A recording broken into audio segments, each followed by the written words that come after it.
Hey guys, this is Comic Uno and Comic Frontline, and today I'm doing Comic Uno episode 216, and this is a show where I review all the comics I've read this week in one show. We go worst pick of the week to best pick of the week and everything in between. So let's get started. I have 20 books to talk about, and number 20 was Brilliant Trash, issue 1.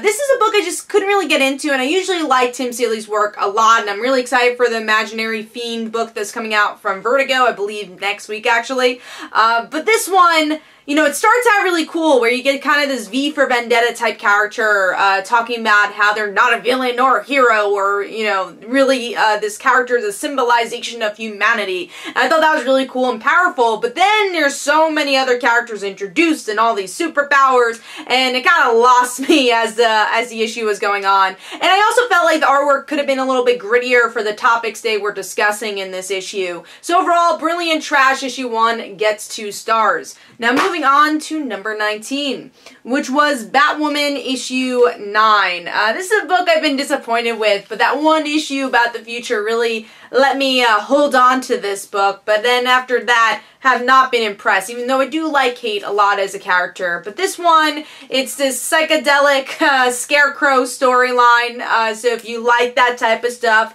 go check it out. The artwork's okay, but for me, I couldn't really feel invested in this, and I think it's also because I don't feel invested in the current storyline of Batwoman.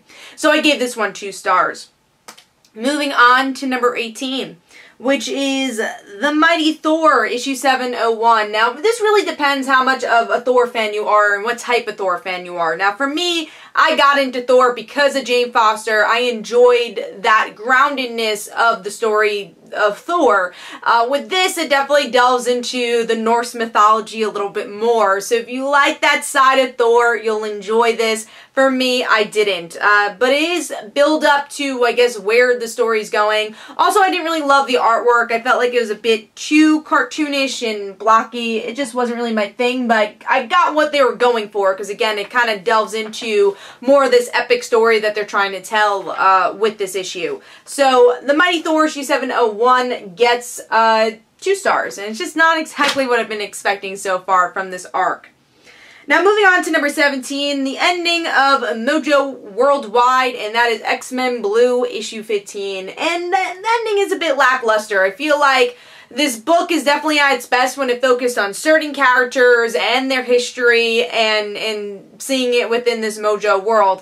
But here I feel like they focus on way too many characters to kind of wrap everything up. And the only thing I really enjoyed from this issue was the Magneto ending with Kitty, where Kitty just is yelling at him. It's like, you're a villain! How can you team up with him? And then they're kind of forgive each other in the end, kind of. So, of course, this has happened a lot in the X-Men's past. But also, I don't love the artwork of blue compared to gold. I think the gold artwork was a bit better. Here it feels a bit puffy and cartoonier, the artwork. So X-Men Blue issue 15 gets 2 stars. Now moving on to number 16, which is Green Lanterns issue 35. And this is still, you know, Tim Seeley is writing it now. And I like the beginning where we get to see Jessica at her workplace, and then you have this character break in and then you start fighting. I thought that was kind of cool, but then the story kind of loses itself when it goes in this exposition of who this character is. It goes back to the aliens I don't care about. Simon is living in space now, and, you know, that's interesting, I guess. But also the artwork is a lot weaker for this book than it used to be. Yeah, I just feel like the line work could be a little bit stronger, facial expressions could be stronger, so yeah, I couldn't get into this arc as much as I wanted to. I think there's just way too much going on, but at the same time, there wasn't anything that really grabbed me with this issue. So Green Lanterns issue 35 gets 2 stars. Now moving on to the next issue, which is number 15. People might disagree with me on this one, but Batman, or The Batman Who Laughs, issue 1, which is a one-shot. And the artwork is really what got me out of this. I don't love this art style. I believe it's the same artist who did the Monster Men story arc like 2 years ago, or maybe it was this year. Might have been this year. But I don't like the big round faces, and then everyone kind of gets lankier as the art goes on. And I couldn't really connect to the story because of it. And I felt like Batman becoming this Joker character was very quick, and I wanted more of a character-driven story with that. So, The Batman Who Laughs, issue 1, gets 2 stars for me. Moving on to number 14, which is Darth Vader, issue 18, which I feel like delved in a bit more into the Star Wars mythos, so depending how big of a Star Wars fan you are, you'll like this. I was just looking for more, like, Darth Vader being bad because he's bad, you know, that's what I've been enjoying about this book, is just making him a threat again, and it kind of feels like Rogue One in a lot of ways, but you get less of Darth Vader and more about the other woman that Darth Vader has to, you know, go against, so that's the portion. Again, it depends how much of a Star Wars fan you are to really get into this one. So I gave this 2.5 stars, but still, you know, an okay read.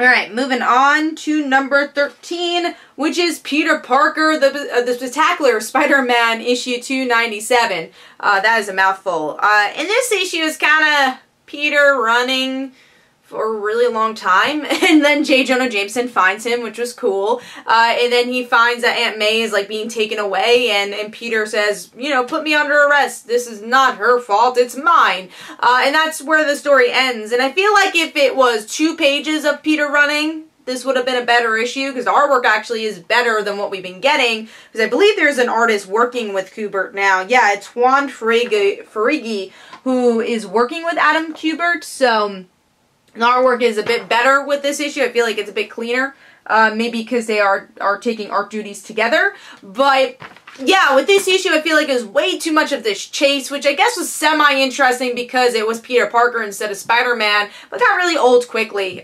So Peter Parker, the Spectacular Spider-Man, issue 297, gets 2.5 stars from me.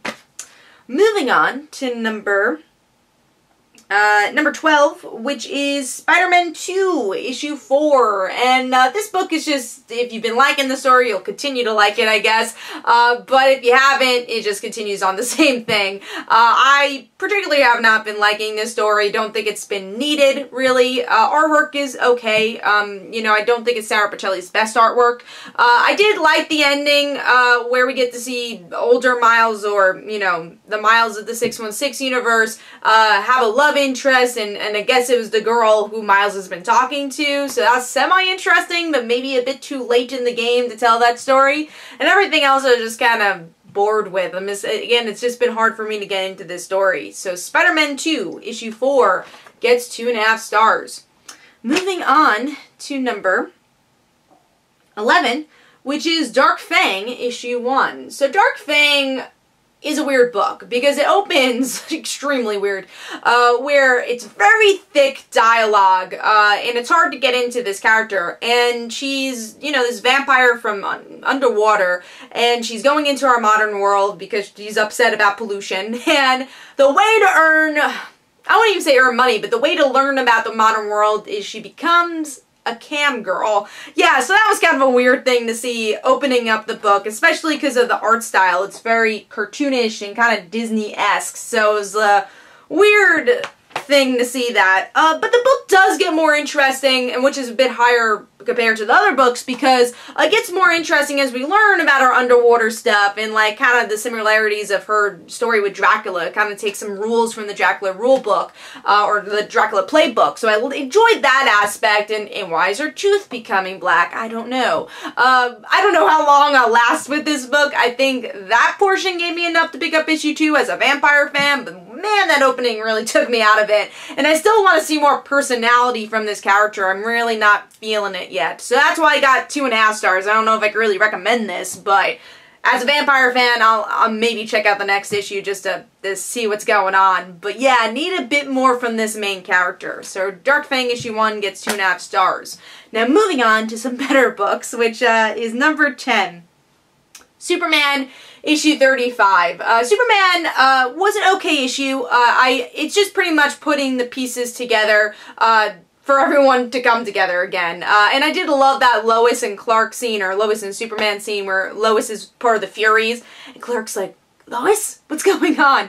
And then it's everyone coming together. There are definitely lulls with this issue, especially the Lex and Superman stuff are kind of a lull for me, and Superboy with the dog was kind of a lull, but it does make it all makes sense by the end. So I gave this one 3 stars, and the artwork is pretty solid too. So Superman issue 35 is number 10, I believe. Alright, so now we're moving on to number 9, which is Injustice 2, issue 14. So, this is kind of a slower issue compared to the others, but still a cool character issue, especially for Blue Beetle, where he's pretty much destroyed the world and he feels guilty about it, and Batman makes him feel guiltier, and that was a pretty interesting part of the story. And then everything else is just like what happened after the Ra's al Ghul situation. It's very much an aftermath issue, so it's a bit, not filler, but it's more filler compared to the other issues. So, and then there's an introduction to Brother Eye in the end of the issue, if you care about Brother Eye at all.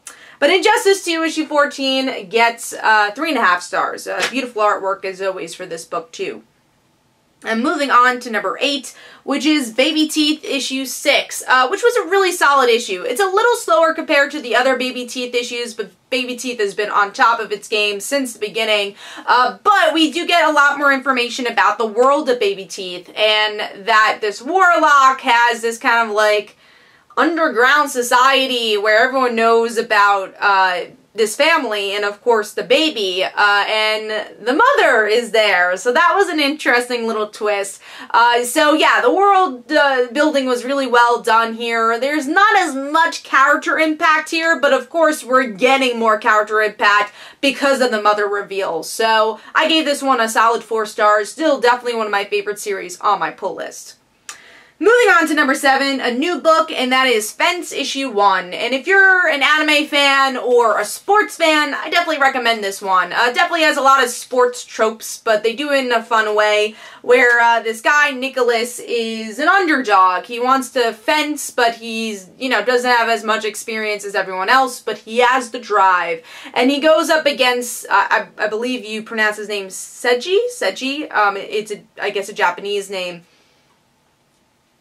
And Seiji, he is the best fencer, and he defeats Nicholas very easily. And then Nicholas, a couple of months pass, and he's able to go to a school, that way he can fence more, and Seiji and Nicholas end up becoming roommates. And I really like that. I thought that was a great hook. The artwork is solid, especially for the tone of like Yuri on Ice and Free that they're trying to go for. It's a very Americanized version of that. I do believe that the fencing scenes have to be a little better and a bit more intense because this book is about fencing, but I like the character interaction. Again, it helps you root for the underdog. You like the character by issue 1, and definitely gave me enough to want to pick up issue 2. So very solid issue 1 book, and that's Fence issue 1, and that is number 7. Moving on to number 6, really glad to see this book high again, and that is Amazing SpiderMan issue 791. And just another really solid issue of Peter adjusting to his new job at the Daily Bugle, but also having this parallel storyline of this young billionaire who, runs the science company, also seeing his world turn upside down as Harry and Liz buys his company. Now, the stuff in between of how that happens was a little slower, but this was a very solid issue. Artwork is solid, and I like the direction where this book is going. So, The Amazing SpiderMan issue 791 gets a solid 4 stars. Now we're moving on to top 5. Number 5 is Invincible issue 142. Glad to see this up high again. We have, I believe, 2 more issues after this. Yeah, 2 more issues, and then Invincible is over. And this was a really good goodbye to Robot. It's the final encounter between Robot and Invincible. And I like that we got to really see the extended cast be part of this battle, which obviously Invincible has a big extended cast. And I was especially happy to see Monster Girl and her son, because we haven't seen them in a while. And that was pretty much his girlfriend slash kind of wife life type character. And last we saw her, I believe we were just seeing her like floating in space. So she was down for the count. So it was nice to see that she kind of gets the final blow before Mark and Robot kind of have their interaction of ideologies, and then Mark actually makes the final blow, but she leads to it, and I enjoyed that aspect. So I thought this was a very well balanced issue. Good cliffhanger for more drama. Don't want to get into it too much, but very good cliffhanger. So Invincible issue 142 gets a solid 4 stars. Now, moving on to number 4, glad to see this in my top 5. I don't think this has been in my top 5, and that is Defenders issue 7. And man, this is probably one of the best action sequences I've seen in a really long time between Iron Fist and Elektra. Obviously 2 martial artists that are very much on the same level, and that was so fun to watch with Dave Marquez's artwork. It was so good. And I mean, there was a little bit of a lull with Diamondback, but then it gets right back to Daredevil and Elektra reading each other, and the rest of the Defenders saying, "What? Why did you let her go?" And obviously their close connection. Daredevil knows that Elektra is on their side. So a really well done issue here. I give Defenders issue 7 4.5 stars, and definitely the best issue of the series so far. Moving on to number 3, which is Bloodshot Salvation issue 3. This has been in my top 5 ever since it's released, and I'm surprised because I've never really gotten into a Valiant book up to this point. But the way the story weaves the present with the past is masterful. We get to see how in the present Magic is encountering Ray, who's stuck in the future. So now we know that Ray's not dead. But when you get the interaction in the end, or in the past, you think Ray's going to die after being encountered with Magic's father, and his bloodshot powers deactivating because of this other group of people. So, you know, what I love about this book is usually when you see a past present storyline, one is more interesting than the other, but I can't choose which is more interesting. And that's what's so brilliant about this book, is that they're both equally as interesting, and the artwork are both equally as good. We get to see the past storyline, which is more bright, more watercolors, and then the present, which is definitely darker in tone, and yeah, just a less kind of storybook-esque look there. So Bloodshot Salvation issue 3 gets 3 stars. Really, really enjoying this book, and just got it printed, so it's officially on my pull list. So moving on to number 2, which is Batman issue 35. Really enjoyed this arc, and just seeing Catwoman and Talia head on was so much fun, with Joelle Jones' gorgeous artwork as we get to see their sword fight. And then even Talia's like, yeah, you picked a good girl. you picked the right person. And then Damian just kind of being this 13-year-old jealous guy. He's like, but why didn't he tell us he was getting married? And Dick Grayson and Damian having this fun conversation with each other. So it was a really well done book. I think my only complaint is that I wanted to see a little bit more from Catwoman and Holly. That felt a little short in the issue, but still so many great stuff in this one. So Batman issue 35 gets 4.5 stars, and that is number 2. Moving on to number 1, which is Hawkeye issue 12. And this easily could have been a filler issue, but it wasn't, because it still pauses the story a bit, or, you know, lightens the story a bit after the tough read of the Madam Mask storyline, you know, the emotional read, and now moving on to Marvel Legacy, which we're going to see Clint and Kate again, and delve even more into Kate's family story. So it kind of puts a pause on those emotions, but still deals with those storylines with the help of Wolverine, which the banter between Hawkeye and Wolverine was brilliant here. They're both so sarcastic, and then you have the funness of Gabby, you have Jonathan and Lucky interacting with each other. It was just such a fun issue that had to be my pick of the week. The art change, I do like the regular artist a little bit more, but because of the tone of the coloring, it didn't miss as many beats as it could have. I do feel like the facial expressions could have been a little stronger, but overall, like I said, I just had a blast reading this issue. So Hawkeye issue 12 gets 4.5 stars, and that is my pick of the week. Hopefully you guys enjoyed. This is Comic Uno and Comic Frontline. Don't forget to follow me on Twitter. Don't forget to like my Facebook page. Also, description below, there are links for my comic book, Like Father, Like Daughter. And don't forget to like the Facebook page of Like Father, Like Daughter. And I'll see you guys later. Bye.